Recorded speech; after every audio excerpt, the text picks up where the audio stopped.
자, 역사를 가장 역사답게 가르친다고 자부하는 황연필입니다. 고대 정치사가 벌써 끝났습니다. 고구려, 백제, 신라, 가야하고 삼국의 통치체제, 삼국통일, 통일신라 발해까지 7개의 강의를 지금 여러분들께 이렇게 남겨드렸습니다. 이제 경제사 들어가는데 경제사는 원샷 원킬 한 개 강의로 끝냅니다. 그런데 경제사 공부량이 상당합니다. 근데 이거 하는 건 100점 맞아야 되는 시험이 아니잖아요. 그래서 제가 시험에 나올 것만 콕 찍어드리고 나머지는 포기할 건 포기합시다. 자, 그리고 정치사까지는 모든 게 제 머릿속에 있습니다. 경제사의 문화사도 다 제 머릿속에 있습니다만 정치사는 이렇게 흐름으로 쫙 설명이 가능하니까 제가 책도 안 보고 강의했죠. 근데 경제사의 문화사는 주제가 이렇게 흐름이 이어지는 건 아니잖아요. 그러니까 제가 책을 보면서 이것만 하십시오라고 체크를 해드릴게요. 보시면 1위 토지의 개념이 나오고 3위 수치체제가 나올 겁니다. 페이지 48페이지입니다. 여러분, 토지의 모든 개념과 수치체제, 쉽게 이야기하면 세금제도예요. 조세제도예요. 이런 것들을 완벽하게 다 알기는 어렵습니다. 그러니까 수치체제 관련해서 한 문제가 나온다고 하면 조선 후기에 대동법, 영정법, 균역법에서 한 문제 나올 확률이 80%이기 때문에 그냥 삼국시대 통일신라 고려는 전세 공납력 이러했어라고 시험에 나오는 포인트만 좀 잡고 계시면 되는 거고, 이제 토지는 이 모든 토지 개념을 여러분들에게 다 알려드리고 싶진 않습니다만 나중에 기본 개념을 알아야 고려의 전시과나 조선의 과전법을 이해할 수 있기 때문에 아주 기본 개념 3개만 잡으라고 제가 말씀을 드릴게요. 여러분, 토지를 직접 소유하고 있으면, 특히 농경지를 소유하고 있으면 자영농이죠. 자신의 토지를 소유하고 있는 사람들은 생산량의 10분의 1을 국가의 세금으로 내는데 이 10분의 1을 토지세, 전세라고 합니다. 아니, 한문의 기본적인 내용이니까 전세, 밭의 세금 됐죠? 됐죠? 자, 그런데 토지를 소유한 사람은 국가의 10분의 1 세금을 내는데 토지를 직접 소유하지 못하고 남의 토지를 빌려서 경작 짓는 사람을 우리가 소작농이라고 하겠죠. 누군가에게, 소작농에게 토지를 빌려주는 사람은 지주라고 하겠죠. 이 개념도 다 상식적인 개념 아닙니까? 그래서 소작농은 지주에게 토지를 빌려서 농사를 지었던 대가로 생산량의 절반을 바칩니다. 2분의 1. 전문용어로 병작반수라고 합니다. 자, 전세 개념과 지대 개념만 잡으시고 하나만 더 가자면 국역에 종사한 관리입니다. 국가 일에 종사한 관리에게 국가도 대가를 지급해야 될 거 아닙니까? 그 대가를 국가 대신 네가 10분의 1 세금을 받아 먹거라. 이걸 조세를 수취할 수 있는 권리, 수조권이라고 합니다. 이 3가지 개념만 좀 잡으라고 말씀드리면서 일단 이 고대 경제 파트에서 시험에 나오는 내가 포인트를 2가지 드릴 텐데 2가지 중에 하나가 통일신라 토지입니다. 이거 별표 한번 치세요. 근데 엄밀히 따지면 정치사에서 다 했습니다. 정치사에서 어떻게 공부했습니까? 신문왕이 진골 귀족을 견제하는 과정에 관료전을 지급하고 노급을 혁파한다. 자, 그럼 노급과 관료에 대한 설명도 있습니다. 진골 귀족이 일정한 토지를 받는데 그 토지에 소유권을 받는 게 아니라 그 일정한 토지에서 세금을 받을 수 있는 권리, 수조권을 가져가는데 문제는 노급이란 이름하에 그 토지에 있는 노동력까지 착취하는 게 노급이야. 그러니까 국가가 노동력을 필요로 할 때 진골 귀족의 눈치를 보는 게 짜증나니까 신문왕은 야, 수조권만 가져가 하면서 노급을 혁파했던 거예요. 신문왕이. 근데 이 노급이 경도광 때 부활된다니까요. 경도광 때 노급 부활도 은근히 시험에 많이 출제돼요. 경도광도 통일신라 중대왕입니다. 이거 했죠, 정치사에서. 내가 분명히 정치사 공부 제대로 해놓으면 경제사의 문화사 쉬워진다라고 이야기했습니다. 성도광 때 정전을 지급했다는 내용도 분명히 정치사에서 했죠. 정전이 일반 사유지예요. 그러니까 성도광이 농민들아 자영농이 되세요. 국가가 토지를 나눠줄게라고 하면서 정전을 나는 토지를 지급했는지, 아니면 기존에 농민들이 소유하고 있는 토지를 국가가 조사해서 정전을 하고 파악하고 국가가 기록을 해놨는지 모르겠지만 그건 몰라요. 그런데 어찌 되었던지 간에 정전을 하는 단어를 통해서 이 당시 자영농이 존재했구나. 또 국가가 일반 자영농의 토지를 정전을 하고 이름을 알아놓고 있었다는 것 자체가 자영농을 보호하는 역할을 합니다. 왜? 귀족들이 함부로 농민들의 토지를 빼앗는 걸 막았거든. 그래서 자영농이 보호되면 자영농이 국가의 세금 제대로 내주니까 재정이 확보되고, 재정이 확보되면 여러분 왕이 이미 강화돼요. 그래서 성도왕의 정전지급은 전제왕권 강화에 기여했다. 전제왕권이 강화됐던 시기는 통일신라 중대고 성도왕도 중대 아닙니까? 성도왕 아들이 경도왕인데 경도왕이 성덕대왕 신종 에밀레종을 만들고 에밀레종은 문화사가 살 거 아닙니까? 성도왕의 정전지급. 시급하고 노급은 시급은 호를 지급한 거고 노급은 토지를 지급한 건데 물론 토지 수조권입니다. 호가 소유하고 있는 수조권을 가져가라가 시급이에요.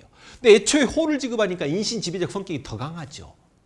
뭐 예를 들어서 김유신에게 500의 호를 주었다. 장보고에게 2000의 호를 주었다. 그래서 호가 기준인 게 시급이고 토지가 기준인 게 노급인데 시급과 노급의 차이를 비교하는 문제는 아마 한능검에서는 출제하지 않을 겁니다. 그럼 우리 정치사에서 공부했던 내용만 잡고 계시면 통일신라 토지는 해결됩니까? 다음 페이지 넘어가면 수치체제가 나오는데 그냥 삼국시대는 여기 밑줄 노란색 돼 있는 것만 하세요. 대신 세금제도에서 정근대 사회는 전세공납력, 전세토지세, 공납이 공동으로 납부한다. 뭘? 그 지역의 특산물, 토산물을 다른 말로 공물, 공동납부, 특산물 내는 거. 역은 자유민 남자들이 군대 가거나 노동력 제공하거나 군대 가면 군역, 노동력 제공하면 요역이라고 합니다. 그러니까 경제사를 처음 공부할 때 이렇게 한국사에서만 만나는 정근대 시대의 경제적 용어들이 여러분을 좀 힘들게 하긴 할 거예요. 삼국시대는 그냥 여기 15세 이상. 왜? 이게 좀 특이하거든. 통일신라 시대 기준이 돼가지고요. 고려하고 조선까지 16세 이상, 60세 이하의 사람들 자유민에게 군역과 요역의 의무를 지웁니다. 그럼 아래 다 됐죠? 통일신라가 기준을 제공한 게 뭐냐면 토지세는 생산량의 10분의 1. 이게 고려 조선까지 갑니다. 그러니까 그것만 잡으시면 돼요. 이해돼? 근데 고려는 토지 비옥도에 따라 3등급은 나중에 고려 가서 다시 할게. 지금 여기는 삼국시대하고 통일신라만 보면 되는 거 아닙니까? 고대 경제니까. 됐죠? 삼국경제 그냥 읽어보시면 여러분들 아는 내용 나오죠. 우경, 지중왕 때 시작이 되었다. 진대법 어느 왕입니까? 빨리 써놓으세요. 고국천왕. 2세기 고구려의 고국천왕이 국상 을파소의 건의를 받아들여서 봄에 쌀 빌려주고 가을에 갚아라 진대법. 그 다음 여러분 정치사에서 했죠. 5세기 소지마리간 시사. 아주 많이 안 중요하다. 원래는 진짜 수망사에서 중요한데 그래요. 중요할 수도 있어요.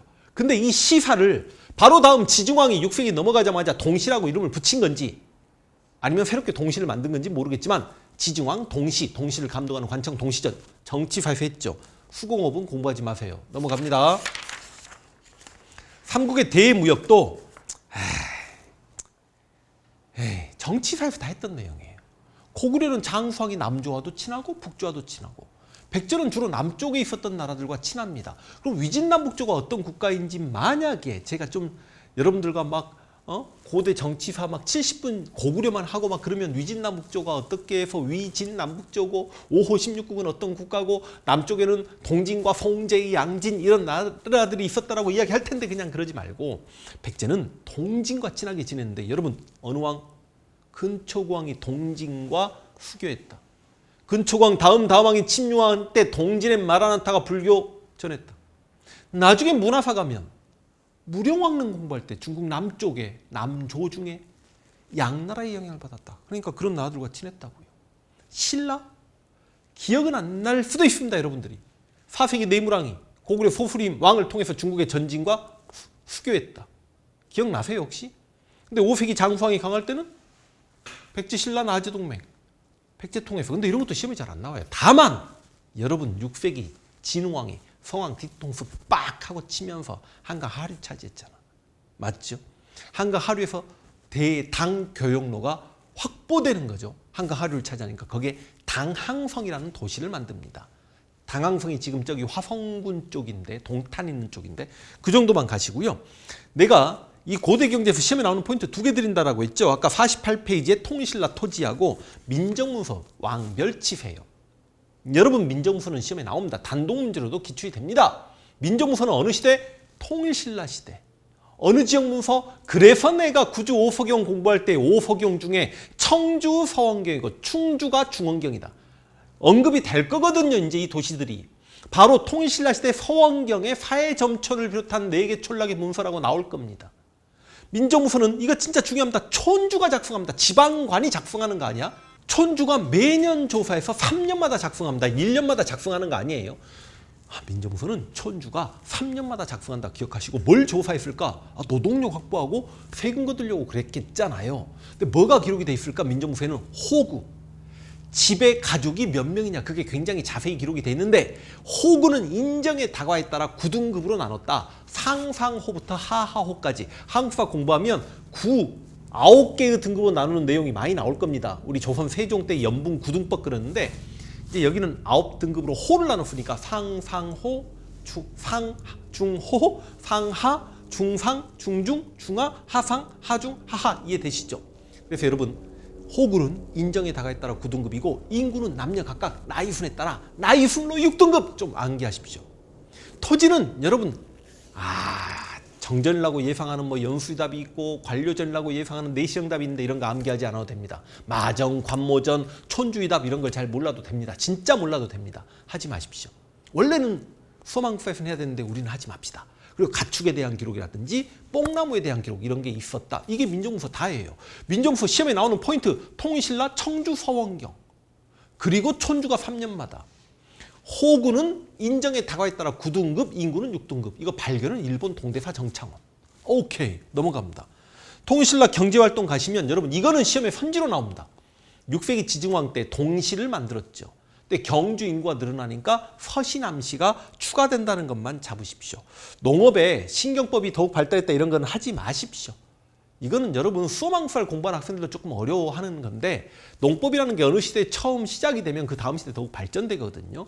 그러니까 우경, 소가 농사 짓는 거 아니잖아. 소가 진짜 뭐 씨를 뿌립니까? 그거 아니잖아. 소가 쟁기를 끌어서 밑에 기름진 흙을 이렇게 끌어올려주는 역할을 해요. 우경이라는 건 쟁기 사용과 같은 말인 거고 그게 땅을 깊게 일군다 심경법입니다. 그래서 한국시대 지중왕 때 우경이 시작되어서 통일신라 시대 이제 심경법이 발달했다 이런 표현이 가능한 거예요. 어렵게 생각하지 마시고 지금은 12법이랑 이런 거 하지 마십시오. 아마 고려시대 가서는 농법을 조금 경제사에서 이야기할 겁니다. 수공업 하지 마세요. 경제생활에 흥덕왕의 사치 금지령이 나와 있는데 보기 자료에 사치를 금하고 막 이래저래 해서야 되겠냐 막 그런 내용이 나오면 흥덕왕의 사치 금지령인데 이게 흥덕왕이 통일신라 말기 하대왕인지만 알아도 문제는 해결됩니다. 뭐 그냥 건너가야죠. 우리는 한능금을 준비하니까. 통일신라 대무역 보면 이슬람 상인들이 울사랑에 내항했다. 이것 좀 잡으시고요. 그러니까 통일신라 시대에는 당과 무역이 활발해지면서 당나라 양쯔강 하류에 신라방, 신라소, 신라원, 신라관 이런 게 만들어질 텐데 설마 신라방은 신라인들의 거주지고 신라원은 신라인들이 다니는 절이고 신라소는 뭐 관청이고 신라관은 여관이고 이런 거 암기하는 거 아닙니다. 그냥 통일신라 시대 양쯔강 하류에 이런 게 설치가 되었다. 울산항이 최대 무역항이고 이슬람 상인들이 왕래하였다. 이런 것만 문장으로 나오고 나머지는 하지 마십시오. 그 다음 장보고 갑니다. 정치사에서 어떻게 공부했어? 통일신라 하대 호족이 등장했고 해상세력 장보가 등장했다. 이거 했죠. 장보가 어디에 청해진을 만듭니까? 완도에 완도 위치 좀 잡아주시고 청해진 당항성 위치도 함께 좀 보시고 당항성은 6세기 진흥왕이 청해진은 통일신라 하대 장보고가 산둥반도로 왔다 갔다 하겠죠. 산둥반도에 법화올란 절이 있고 여기에 장보고 동상까지 있지 않습니까? 그 정도만 잡으시고 뭐 누구를 옹립했고 어느 왕 때 죽었고 뭐 염장 이야기 이런 거는 생각보다 물론 보기자료 염장 이야기로 장보고를 물어볼 수 있겠죠. 그런데 그 보기자료 주어지고 나서 결과적으로 그 시기가 통일신라 말기 상황이다. 그럼 정답이 떨어져 버릴걸요. 한능검은 그렇게 출제가 됩니다. 그러니까 어려운 지역적인 암기를 하려고 하지 마시고 발해 경제는 솔직히 안 해도 돼요. 시험에 많이 나오지도 않아요. 근데 상식이지 않습니까? 발해는 한반도 북쪽에 있으니까 부여가 그랬듯이 반농 반목 했듯이 목축업을 하다 보니까 말이나 모피 같은 특산물이 나오다 보니까 밑줄 그어졌죠. 설빈부의 말이 주요 특산물이었다. 만약에 발해 보기자료 나오고 이 나라에 대한 설명으로 틀린 거 골라라. 이 나라는 설빈부의 말이 주요 특산품이었다. 이런 경우는 있어요. 이렇게는 기출됩니다. 근데 정답도 뭐 어렵지 않죠. 말이 특산품이었겠죠. 그 다음 당연히 반농사 중심이었겠죠. 북쪽이니까. 어렵지 않죠. 그래서 그냥 여러분들 한 번만 읽어보시고 53페이지 가시면 산둥반도에 발해관이 만들어지기도 했다. 이것만 경제사에서 지금 새롭게 추가하는 거고요. 뭐 신라 견제책으로 뭐 이래저래 했다. 일본으로 가는 바닷길 일본도가 있었다라는 거는 정치사에서도 공부했던 걸로 기억이 나실 겁니다. 맞죠? 자, 그러면 다시 한번 이야기하면 고대 경제사 다 하기 싫으면 48페이지의 통신라시대 토지 관료전 노급 정전, 그 다음 50페이지 민정문서만 좀 제대로 잡으시면 아마 경제사 안 틀릴 겁니다. 문제 풀겠습니다. 자, 다음 문서를 제작한 국가의 경제 상황에 대한 설명으로 옳은 것을 골라라 그랬습니다. 이 문서는 어떤 문서일까요? 일본 동대사 정창원에서 발견되었다. 촌락마다 호의 등급과 성별, 연령별, 인구, 호는 9등급, 인구는 6등급, 논밭 면적 등이 기록되었다. 민정문서입니다. 다른 말로 신라, 장적, 통일신라 시대 서원경 지역의 문서죠. 여러분, 이제 이 문장들은 나중에 공부하게 되죠. 모내기법이 전국적으로 실시되었다 그러면 이거는 그냥 조선 후기, 이건 나중에 조선 공부하면 무조건 알게 됩니다. 무조건 알게 되니까 걱정하지 마시고, 진대법은 여러분 이거 고구려잖아. 근데 지금 시험 문제가 이 문서를 제작한 국가를 물어보고 있어요. 경제 상황에 대해 물어보고 있어요. 시장을 감독하는 관청 동시전, 동시를 감독하는 관청이 6세기 지중왕 때 만들어졌고, 이거는 민정문서는 통일신라 시대이긴 합니다만 그래도 이 문서를 제작한 국가의 경제 상황으로 신라에 대한 설명으로 맞는 거죠. 감자, 고구마 등의 구황작물, 지금 뭔 소리인지 모르겠습니다만 고구마는 18세기 청으로부터, 감자는 말 잘못했어요. 고구마는 18세기 일본, 감자는 19세기 청으로부터 오니까 완전 조선 후기. 구황작물이 뭐냐면 굶주림을 구하는 작물을 구황작물이라고 합니다. 그러니까 완전히 시험 문제가 이렇게 쉽게 출제하기도 하죠. 우리 풍토에 맞는 농법을 기록한 농사직설이 나중에 저랑 공부하고 이게 세종대왕 건지 모르면 이건 진짜 완전히 하는 거 공부 안 하고 시험장에 들어간 거라고 생각하시면 되겠습니다. 정답은 이렇게 쉽게 출제되었습니다. 민정수사 문제 풀고 고대 경제 마무리합니다.